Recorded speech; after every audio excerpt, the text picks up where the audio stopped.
How to use Feast in Raid Shadow Legends. So you can use this on your characters to basically just upgrade them.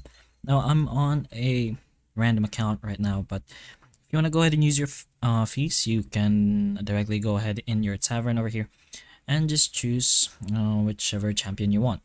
So in your champion, just go ahead here to the upgrade rank section.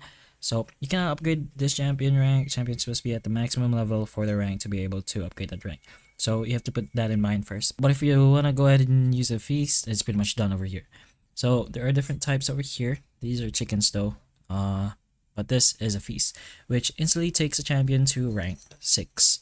So basically it can be used on any champion, unlike these ones which are more specific.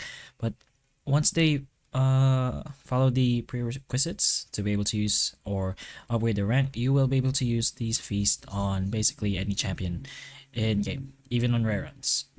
But that's pretty much how you use Feast in Raid Shadow Legends, so hopefully the information of this video can help you, and if it can, please like and subscribe for more videos like this, and that's all.